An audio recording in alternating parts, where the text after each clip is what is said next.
Hello, welcome. Thank you for joining us on this edition of News 2. I'm Sandra Gumansing. In our top story, Governor Kenneth Mapp informed on Friday that while Vice President Mike Pence and his wife Karen, along with the delegate to Congress Stacey Plaskett, visited the territory, he was optimistic about working with Plaskett despite differences they might have had. However, the governor informed that the delegate sent him a letter shortly after she left with the vice president, stating that she was unhappy with the communications between his administration and her office in recovery operations. News 2 Stephanie Brown reports.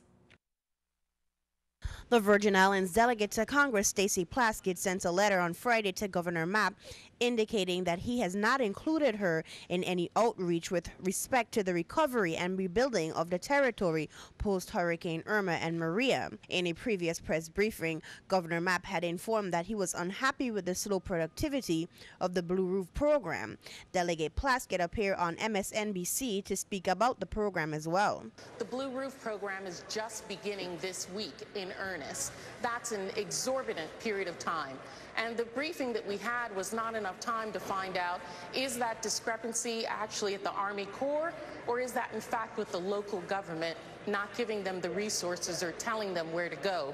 On October 3rd, Governor Mapp met with President Trump on the U.S. Carthage, and the governor informed publicly through his meeting with the president. A meeting was set with Lieutenant General Todd Semonite of the Army Corps of Engineers, to which Mapp stated he would discuss expanding the Blue Roof program contracting operations. Further, in Delegate Plaskett's letter to the governor, she states that in disasters, the people of the Virgin Islands are best served when the local government coordinates with its congressional office so that the elected delegate to Washington could advocate on behalf of the territory to federal authorities, which an infuriated Mapp clapped back, informing that it was the delegate's responsibility to get engaged with local government operations. Not my job. I vote for you, but that's not my job. You have to be here. You have to be connected. And if you are not doing that and people are complaining, I don't need this missing to make some point. But I recognize you're not going to vote. So I have to spend my time and my effort dealing with the people who do. For News 2, I'm Stephanie Shalana Brown. Well, Joyanne Lamina Reed, also known as Joy Reid, is an American cable television host and a national correspondent on MSNBC. She's also a regular political commentator on both televisions and in publications such as the Daily Beast. Now, she was seen touring the islands with the delegate. They made a stop at the Tutu high-rise area on St. Thomas, which was completely evacuated. Governor Mapp's administration had decided to remove all residents from the Tutu high-rise housing community who were still living in the ravaged buildings following Hurricane Irma. Delegate Plaskett appeared on the AM Joy show last week. Here's more.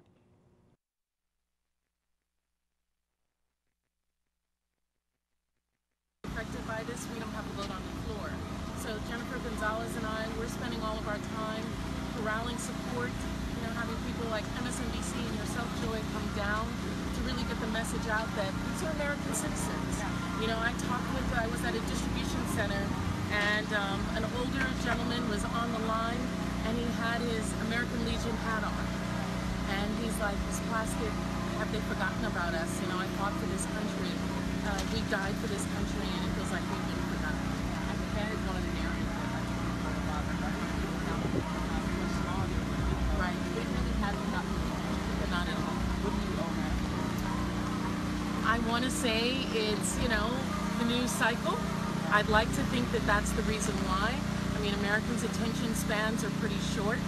I hear a lot of people on the islands thinking that it's because we're people of color. The president didn't visit here. He was going to visit Puerto Rico and he cut that visit short. Sure. He was supposed to come to you as earthbound. He didn't come. What was your response? Well, the response that the airplane couldn't land, I didn't buy that because St. Croix has one of the longest airstrips in the Caribbean. And you've been coming back and forth. I've been coming back and forth. There have been C-17s that make daily trips here. I know security is an issue, but we're very friendly people. Yeah. And do you think the president should come? Listen, it would be a sign of respect to us for the president to come, but more than him coming, I just want him to do the right thing by the people of the Virgin Islands. I was grateful that Vice President Pence came. He actually talked to people, met with people. I think he and Mrs. Pence showed a great deal of compassion. He committed to me and gave his word that we would not be forgotten and that we're going to be in this for the long haul, and I'm going to hold him to it. And that's what I'm expecting of all members and the administration in this. Meanwhile, Governor Kenneth Mapp held a press conference today at the WICO conference room. Dee Brown of CFVI, the president, shared more about the largest fund dealing with the hurricane recovery. Now, if you want to donate as well, you can log on to edcreliefandrecovery.org. Here's more from that conference. As many of you know, the Community Foundation of the Virgin Islands is a philanthropic organization. We've been in the Virgin Islands for 27 years, and we are providing some leadership around the fundraising and grant making as a result of the devastation of Hurricanes Irma and Maria. The main reason for our gathering this morning is to announce the launch of a new fund at the Community Foundation. The fund is Help USVI Now. It is our largest fund dealing with hurricane recovery to date. The generous commitment that we have for the fund is $5 million. $2 million will come into the fund immediately, and then there is another $3 million which the Stevenson family has offered to match when we have other businesses and donors in our community who give to this fund. So our hope is that this fund will grow to $8 million, and that's just, yeah.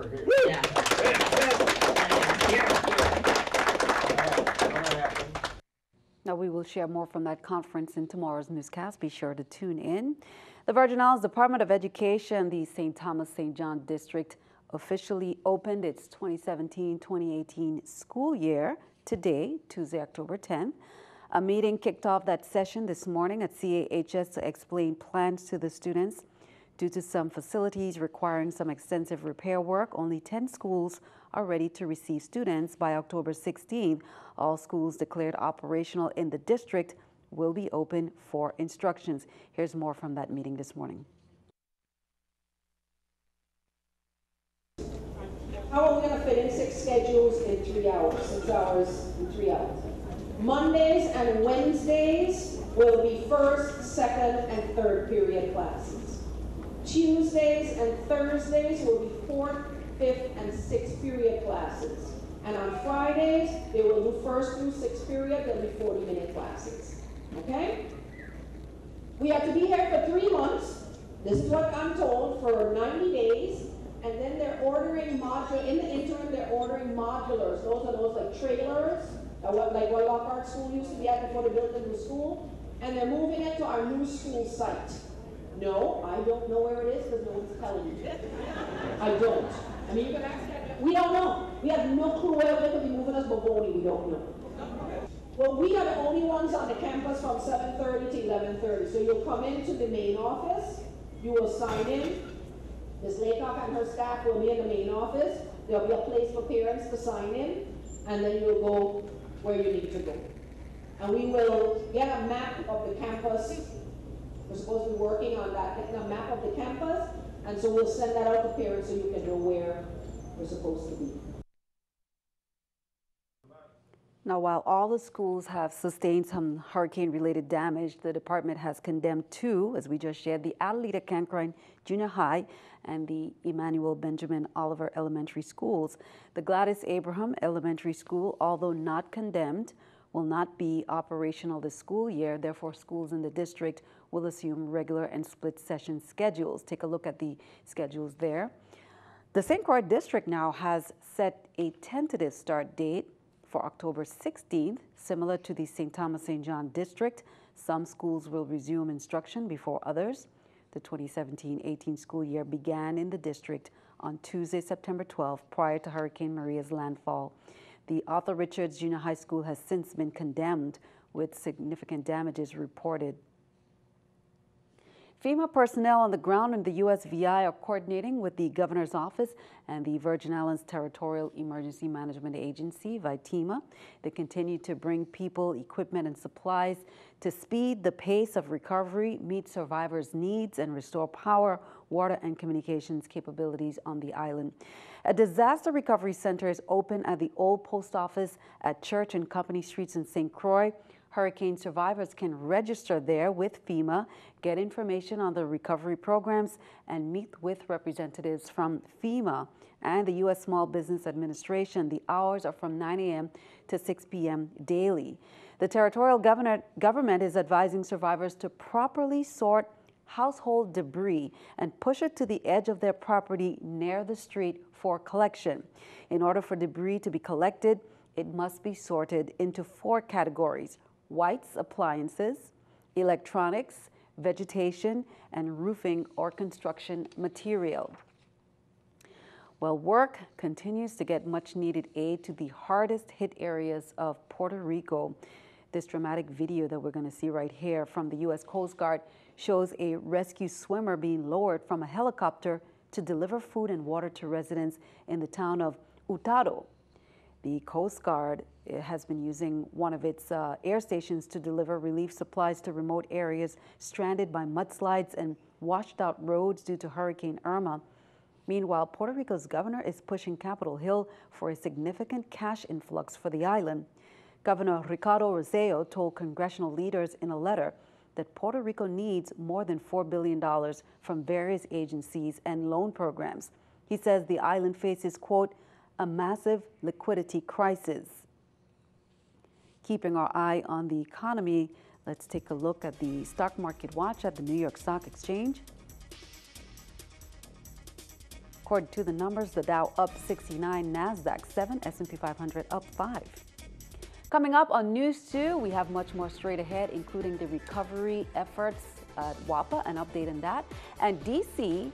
residents, some residents there lending a hand. We'll hear more from that. That's coming up.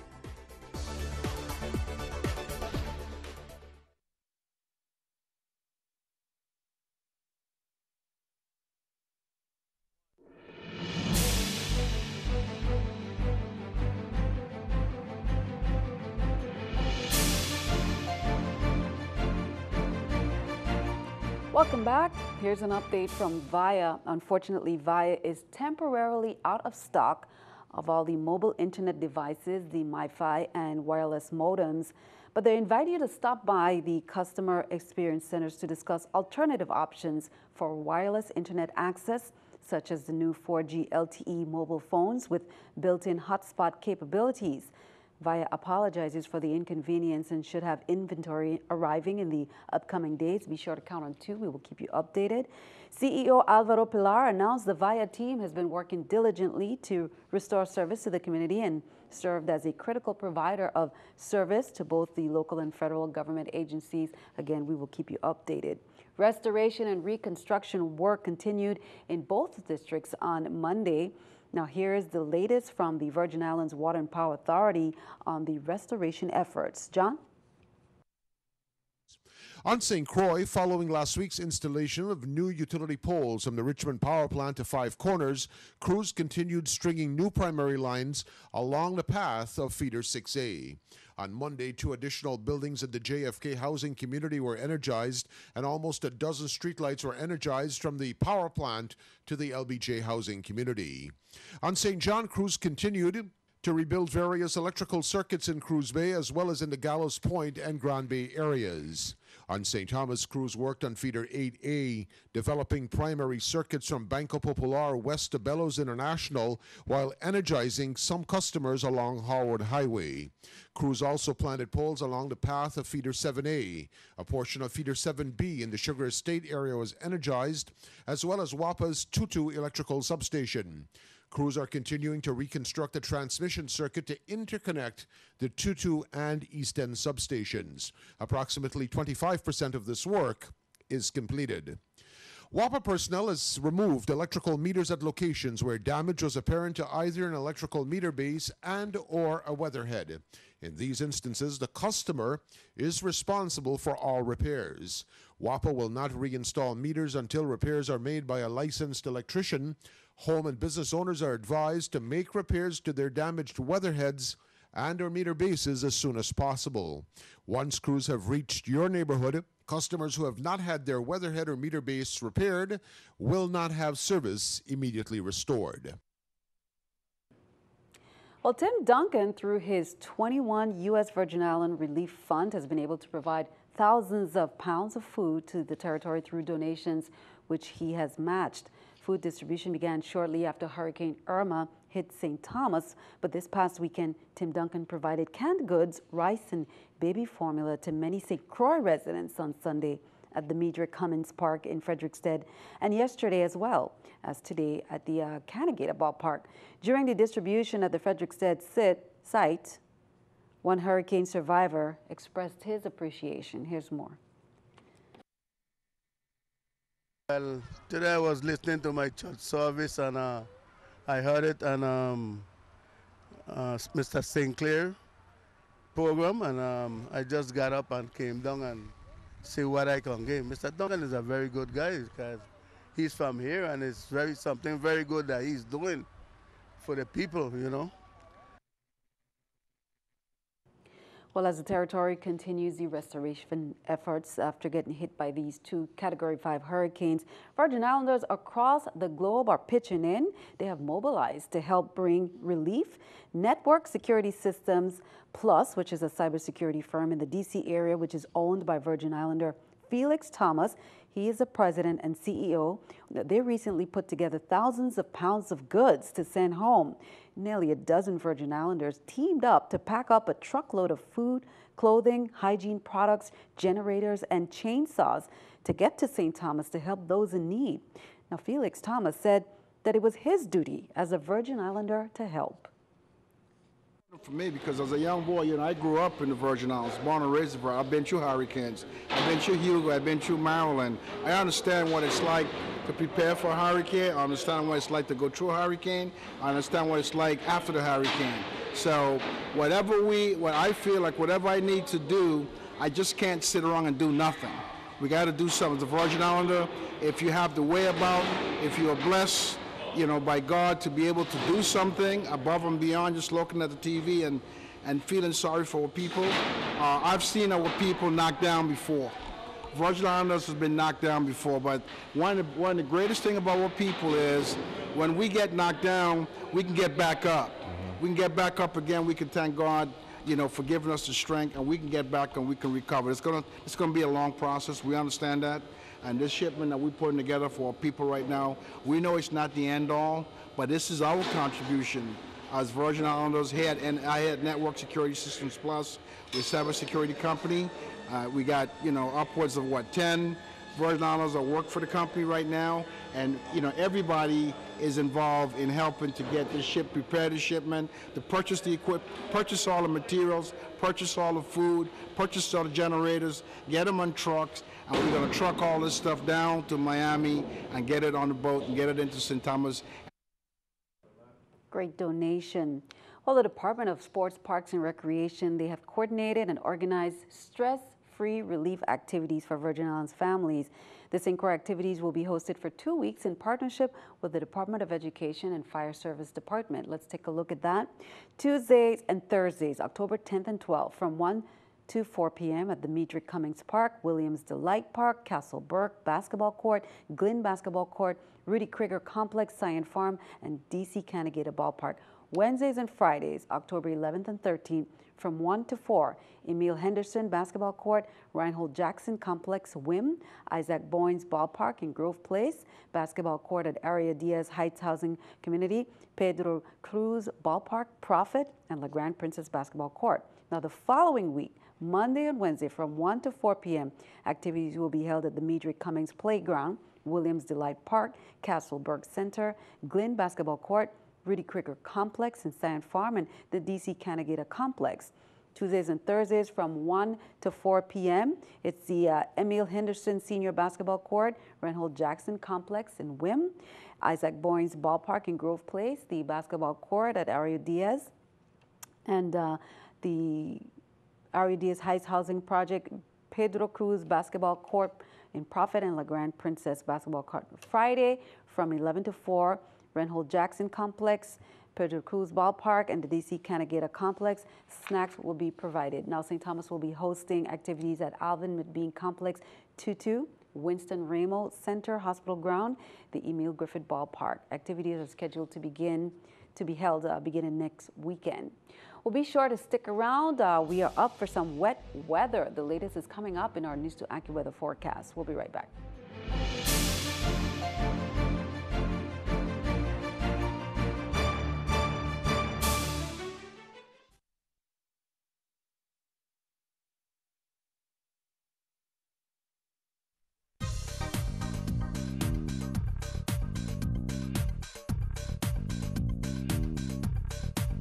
Good evening. We are certainly seeing a very wet day here today. It's going to continue through tomorrow. In fact, we're under a flash flood advisory through tomorrow evening. So very wet conditions. We're going to see some downpours across the islands, not just the Virgin Islands, but also Puerto Rico. We have a tropical wave that is pushing through, and we also have another system nearby, and that is creating just some downpours. Here's a closer look. It is certainly going to be a wet one tonight and also tomorrow. So be careful.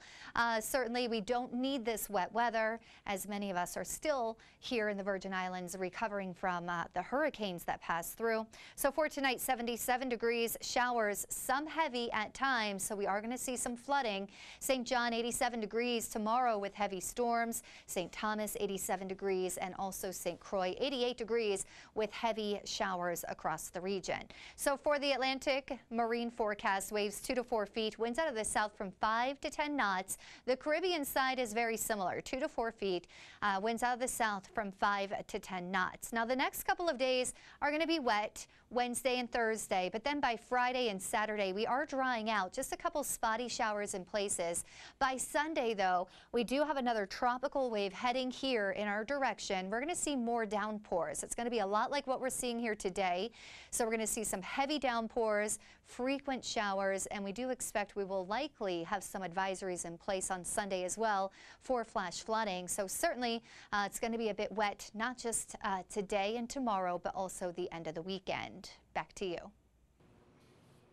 Thanks for that. Time for our News 2 weather picture there by Cecilia Camacho of Ricardo Richards Elementary School, sharing some of that raindrops and sunshine we will be experiencing. Cecilia, thank you for your picture.